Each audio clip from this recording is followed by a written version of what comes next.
गरीब भोला गांव की बंजर जमीन छोड़कर परिवार सहित रोजी रोटी की तलाश में शहर की ओर कूच करता है। पत्नी शीला और 3 मासूम बच्चों के साथ वो मुंबई जैसे बड़े शहर में चला आता है, जहां उसे अपने सपनों को साकार करना है। सदियों से चली आ रही जमींदारी की गुलामी की जंजीरों से वो खुद को और अपने परिवार को आज़ाद कर लेना चाहता है। मुंबई जैसे महानगर के बारे में उसने बहुत कुछ सुन रखा है, अच्छा भी और बुरा भी, लेकिन उसे अपने भगवान और भाग्य पर बहुत भरोसा है, जिसके सहारे वो गांव छोड़कर शहर चला आया है। यहाँ उसकी एक बहुत पुरानी जान पहचान है, जिसके कारण उसे एक जगह मजदूरी का काम मिल गया है। वो बहुत खुश है, परंतु इतने बड़े शहर में अकेले कमाने वाले का गुजारा बहुत मुश्किल से हो पाता है। इसलिए उसके मित्र की सलाह पर ही शीला को भी ठेकेदार मजदूरी का काम दे देता है। बच्चों के स्कूल में भी अभी वक्त लगेगा, इसलिए पास की कूलर बनाने वाली फैक्ट्री में उन तीनों को उनकी उम्र के हिसाब से काम पर रख दिया गया। लगभग 1 महीना बीतने को आया। भोला और उसका परिवार ठेकेदार के साथ काम करके खुश था। फिर एक दिन भोला को बुखार ने घेर लिया। उसका पूरा बदन कांप रहा था। वो काम करने की स्थिति में नहीं था। बहुत मिन्नत खिदावत करने पर ही ठेकेदार ने एक दिन की छुट्टी दी थी, लेकिन एक दिन से भला क्या होने वाला था। अगले दिन भोला ने उठने की लाख कोशिश की, मगर सब प्रयास विफल रहे। शीला ने ठेकेदार से बहुत मिन्नतें की, तब जाकर वो माना, वो भी इस शर्त पर कि अपना काम खत्म करने के बाद वो भोला के हिस्से का काम भी करेगी और उसके लिए उसे कोई अलग से पगार भी नहीं मिलेगी। मजबूर शीला को हामी भरनी पड़ी। इसी तरह 1 सप्ताह बीत गया। भोला की सेहत अब पहले से थोड़ी बेहतर हो गई, परंतु काम करने की हिम्मत उसमें नहीं थी। उधर ठेकेदार शीला से दिन रात काम करवाता। एक दिन शीला की सहनशीलता ने जवाब दे दिया। उसने ठेकेदार से अपना हिसाब करने के लिए कहा और उससे ये भी कहा कि वो अब बिना पगार का कोई काम नहीं करेगी, बल्कि उसके पास काम ही नहीं करेगी। शहर में काम की कोई कमी नहीं है। ठेकेदार ने कहा, ठीक है, शाम को तुम्हारे झोंपड़े पे आकर तुम्हारा और तुम्हारे पति का हिसाब कर दूंगा। शीला अपना काम खत्म कर घर की ओर चली गई। ठेकेदार कुर्सी पर बैठा जाती हुई शीला के यौवन और पलखाती कमर को निहार रहा था। अंधेरा होते ही वो भोला के झोंपड़े के अंदर जा पहुंचा। उसने भोला से बहुत ही प्रेम पूर्वक उसका हालचाल पूछा और शीला के गुस्से को भी शांत किया। दिन में उसे यह चिल्लाकर शीला संबोधित करने वाला इस वक्त बड़े ही प्यार से उसे भाभी कहकर संबोधित कर रहा था। शीला भी उसके इस व्यवहार से बहुत हैरान थी। जाने से पहले ठेकेदार काम पर जाने के बारे में भोला से कहता है तो भोला ना चाहते हुए भी अगले दिन आने का वादा करता है। हालांकि उसकी पत्नी और बच्चे इस बात से सहमत नहीं, फिर भी भोला ठेकेदार से प्रसन्न हो उसके पैर छूता है। ये देख ठेकेदार उसके पास बैठते हुए बड़े प्यार से उसे एक पुड़िया निकाल कर देता है और कहता है कि ये दवा मैं खास तौर पर तुम्हारे लिए लाया हूँ। इसे खाकर तुम कल सुबह तक ठीक हो जाओगे। भोला हैरान होकर उसे देखता है और हाथ में रखी पुड़िया को उलट पुलट कर देखता है और फिर धीरे से पूछता है, ये कौन सी दवा है और कितने की है? अगले दिन भोले में सचमुच एक नई ऊर्जा थी। उसका बुखार और थकावट सब खत्म हो चुकी थी। भोला सुबह नहा धोकर खुशी खुशी काम के लिए रवाना हो गया। जाते ही उसने ठेकेदार को सलाम किया और अपने काम में जुट गया। आज उसने इतना जमकर काम किया कि शीला द्वारा लाया गया भोजन भी भूल गया। उसका मन खुशी से झूम रहा था, जिससे वो शीला को भी शामिल कर लेना चाहता था। लेकिन शीला को ये सब अच्छा नहीं लग रहा था। शाम होते होते भोला की तबीयत फिर बिगड़ने लगी। उसे कमज़ोरी और आलस ने फिर से आ घेरा। उसकी पूरी रात करवटें बदलते हुए निकली। आज की सुबह कल से कुछ अलग थी। भोला कल की तरह ही काम करना चाहता था, लेकिन संभव नहीं हो पा रहा था। ठेकेदार अभी तक नहीं आया था और इधर उसके इंतज़ार में नजरें बिछाए धीरे धीरे अपना काम कर रहा था। कुछ देर बाद ठेकेदार की कड़क आवाज़ सुनाई देती है, जल्दी जल्दी हाथ चलाओ वरना पगार का पैसा नहीं मिलेगा। भोला काम छोड़कर ठेकेदार के पास जाता है और उससे कहता है कि कल वाली दवा की एक पुड़िया अगर आज भी मिल जाती तो गरीब का भला हो जाता साहब। ठेकेदार उसकी आंखों में देखकर धीरे से मुस्काया और कहने लगा, देखो भोला, इस महंगाई के ज़माने में भी हम तुम्हारी मदद केवल इसलिए कर रहे हैं क्योंकि तुम अच्छे आदमी हो। इस बीच भोला बड़ी विनम्रता से उसे देखता रहता है। ठेकेदार अपनी बात जारी रखते हुए कहता है, फिर भी न जाने तुम्हारी पत्नी, मेरा मतलब है शीला भाभी, मुझसे खफा रहती। फिर चाटुकारिता से कहता है, अब काम का मामला है, थोड़ा बहुत यूँ ऊपर नीचे कहना ही पड़ता है। अब इसमें बुरा मानने की क्या बात है। अपनी बात पूरी करते ही पुड़िया उसके हाथ में थमा देता है। पुड़िया लेकर भोला खुश होते हुए कहता है, नादान है थोड़ी, सर फ्री है साहब, मैं उसे समझाऊंगा, समझ जाएगी। आप नाराज़ ना हो, कहकर भोला अपने काम में जुट जाता है और शीला भी अपना काम बखूबी निपटा रही है। इसी तरह दिन बीतते रहे।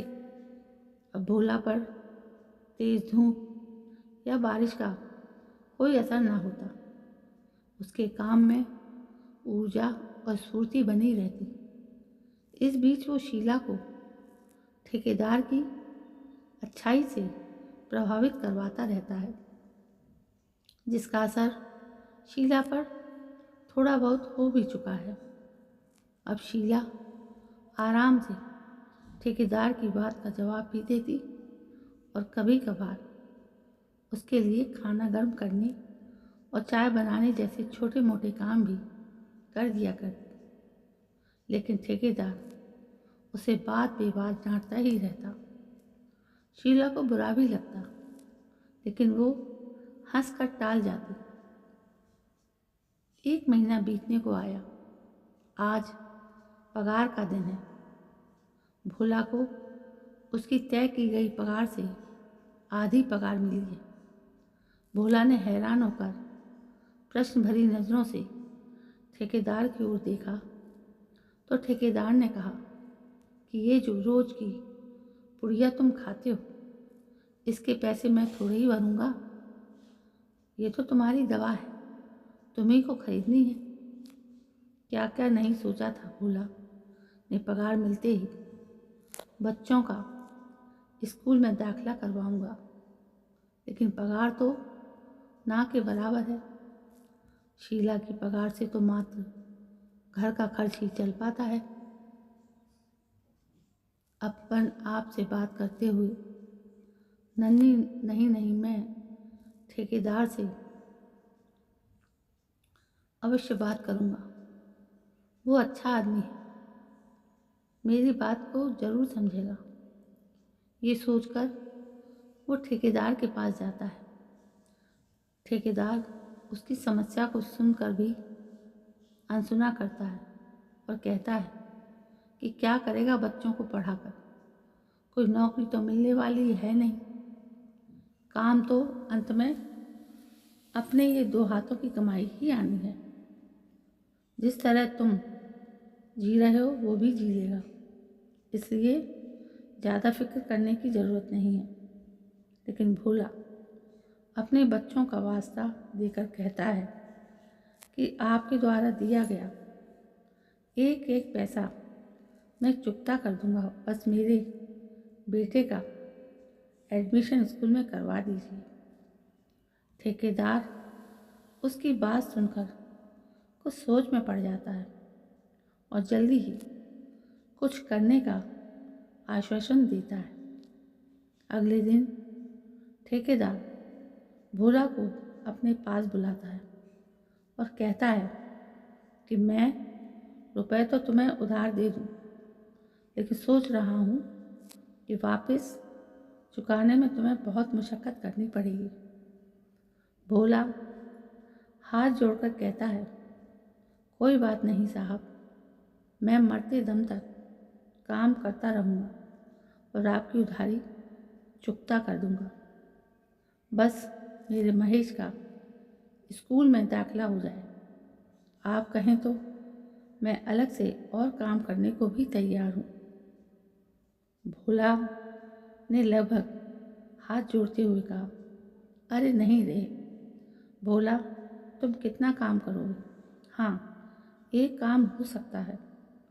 तुम शीला से कह शाम को मेरे घर पे खाना बनाना तथा कुछ अन्य छोटे बड़े काम कर दिया करे। बदले में मैं तुम्हें लोगों की मदद कर दिया करूँगा और दवाई तो तुम ले ही रहे हो, ठीक है? आश्वस्त होकर भोला घर की ओर चल दिया और वहाँ पहुँचकर सारी बात शीला को बता दी। पहले तो शीला का मन नहीं माना, लेकिन फिर महेश का सोचकर उसने ये काम स्वीकार कर लिया। अब हर रोज़ शीला दिन में मजदूरी और शाम को ठेकेदार के यहाँ काम करती। रात के 11-12 बजे थक कर घर आती और सो जाती। उधर ठेकेदार हर वक्त उसे अपने जाल में फंसाने की तरकीबें ढूंढता रहता कि एक दिन उसे ये मौका मिल ही गया। उस रात शाम से ही गहरे बादल गिराए थे। ठंडी हवाओं ने वातावरण को सुहाना बना दिया था। बादलों के बरसने का अनुमान था। मौसम को देखते हुए शीला ठेकेदार के घर का काम जल्दी से निपटा कर जल्दी से वापस चली जाना चाहती थी, लेकिन दरवाजे पर दस्तक हुई। दरवाज़ा खुलते ही सामने ठेकेदार खड़ा था। वो भी नशे में मस्त, उसकी आंखों में लाल डोरे चमक रही थी। शीला उसे वहीं दरवाजे पर छोड़ किचन की तरफ बढ़ गई। ठेकेदार अंदर आ गया और सोफे पर बैठ गया। बाहर बारिश का शोर होने लगा। शीला काम छोड़ खिड़की के पास आकर बाहर का जायजा लेने लगी। बाहर चमकती हुई भयावह बिजली के साथ शहर की बिजली भी गुल हो गई। वो किचन में रोशनी करने के लिए मोमबत्ती ढूंढने लगी कि अचानक अपने पास उसने ठेकेदार को महसूस किया। वो घबरा कर 2 कदम पीछे हट गई। ठेकेदार ने उसे अपनी बाहों के घेरे में कस लिया। शीला ने लगभग विनती वाले अंदाज में कहा, जाने दीजिए साहब, हम गरीब लोग हैं, अपनी इज्जत नहीं बेचते। तो मैं कौन सा तुम्हारी इज्जत के पैसे दे रहा हूँ। शीला रोने लगी। अरे अरे आप रोने लगी। अरे भाई, औरतों का रोना हमें अच्छा नहीं लगता। लो, हमने तुम्हें छोड़ दिया। चलिए अब 2 कप चाय बनाइए, एक अपने लिए और एक मेरे लिए। उसके छोड़ देने से शीला ने राहत की सांस ली और उसके लिए चाय बनाने लगी। चाय 2 कप बनाना, ये मत कहना कि आप नहीं पीती। इतनी मूसलाधार बारिश में कौन ऐसा शख्स होगा जिसे चाय अच्छी ना लगे। हाँ, अगर ऐसे में कोई चीयर्स हमदम मिल जाए तो बात ही कुछ और होती होगी। इतना कहकर वो ड्राइंग रूम में बैठकर चाय का इंतज़ार करने लगा। कुछ देर बाद शीला चाय बनाकर ले आई। अरे, इसके साथ कंटेनर में रखे बिस्कुट भी ले आती तो अच्छा होता। शीला चाय वहीं रखकर किचन से बिस्कुट लाती है। ठेकेदार की चाय टेबल पर रखकर वहीं पास में नीचे बैठकर वो कप उठा लेती है जो पहले से ही टेबल के एक कोने पर उसके लिए रख दिया गया था। चाय की चुस्कियाँ लेते हुए उसे सिर्फ इतना याद था कि बाहर मूसलाधार बारिश हो रही है और खिड़की से अंदर आती हवा के ठंडे झोंके उसे आनंदित कर रहे थे। फिर उसके बाद क्या हुआ उसे कुछ भी याद नहीं। सुबह जब उसकी आँख खुली तो दिन का उजाला उसी खिड़की से अंदर आ रहा था और वो अपने अस्त व्यस्त कपड़ों के साथ वहीं फर्श पर पड़ी थी। उसके द्वारा पी गई चाय अपना कमाल दिखा चुकी थी। दूसरा कप टेबल पर वैसे ही भरा पड़ा था। उसने उठना चाहा, लेकिन अंग अंग दुख रहा था। बड़ी मुश्किल से उठ के उसने खुद को संभाला, कपड़े ठीक किए और कमरे से बाहर निकलकर बेतहाशा अपने झोंपड़े की तरफ भाग खड़ी हुई। झोंपड़े में अभी सब सो रहे थे। वो सीधा पीछे लगे नल की तरफ गई और उसके नीचे बैठकर बेतहाशा रोई। कुछ देर रोने के बाद वो झोंपड़े में आई, कपड़े बदले और बच्चों के लिए भोजन की व्यवस्था करने लगी। भोला भी नींद से जागकर काम पर जाने के लिए तैयारी करने लगा। भोला तैयार हो गया, लेकिन शीला ज्यों की त्यों बैठी रही। भोला के पूछने पर उसने काम पर जाने से ये कहकर इनकार कर दिया कि उसकी तबीयत ठीक नहीं है। आज शीला काम पर क्यों नहीं आई?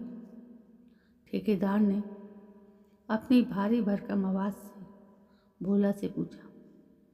हाँ साहब, उसकी तबीयत कुछ ठीक नहीं थी, आराम करना चाहती है। भोला ने उसके हाथ से ली हुई पुड़िया खाते हुए कहा। क्या हुआ? ठेकेदार ने प्रश्न किया। मालूम नहीं साहब, ज़्यादा बात नहीं की उसने, कहकर भोला अपने काम में जुट गया। शीला का पूरा दिन लेटे लेटे ही बीत गया। शाम के समय उनका ही एक साथी मजदूर उसके झोंपड़े पे आया और ये बता गया कि ठेकेदार ने तुम्हारे बेटे का एडमिशन करा दिया है, स्कूल की वर्दी और पुस्तकों सहित अन्य सामान भी उपलब्ध करवा दिया है।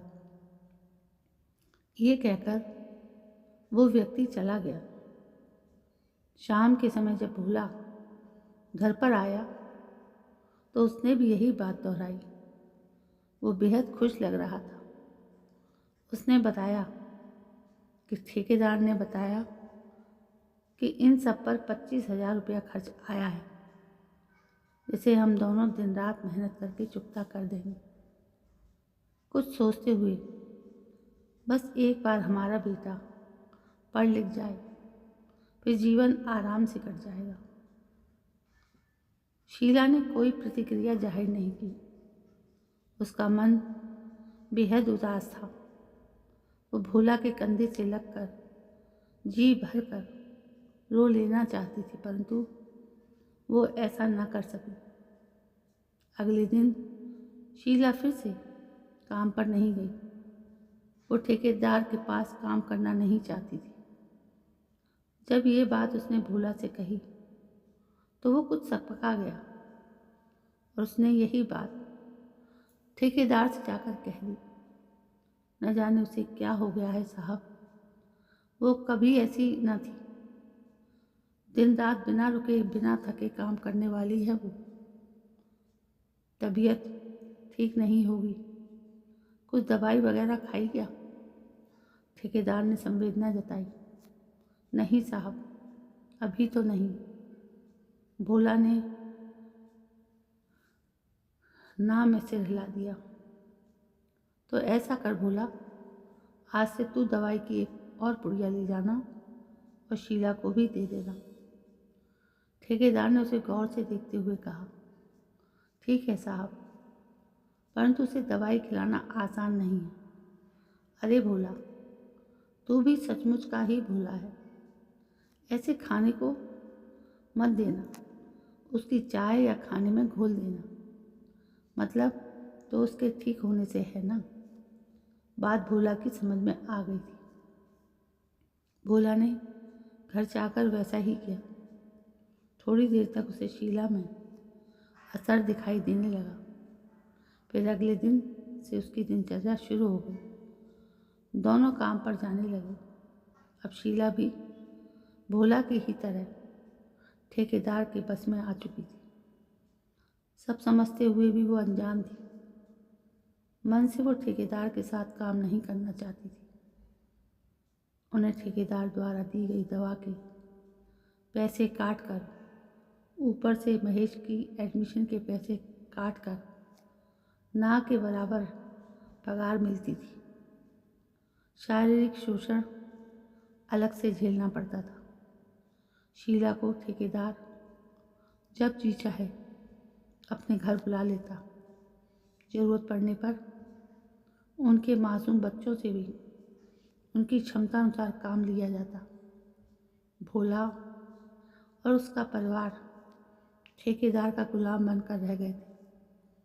ठेकेदार ने ड्रग्स के जरिए उन सबको अपने काबू में कर लिया था। एक वो ही नहीं, और भी ऐसे बहुत से लोग ठेकेदार के नीचे काम कर रहे थे, जिन्हें वो ना के बराबर पगार देता था तो बस एक पुड़िया, जो एक अच्छे भले इंसान को उसका गुलाम बना देती है। एक शाम भोला अपनी झोंपड़ी में बैठा सोच रहा था कि गांव से जमींदार की गुलामी छोड़कर शहर आया था एक स्वतंत्र और अच्छा जीवन जीने के लिए। लेकिन मुझे क्या पता था कि गुलामी के रूप भी अलग अलग। आज वो भी बिन पैसे भी ठेकेदार की चाकरी करने को तैयार।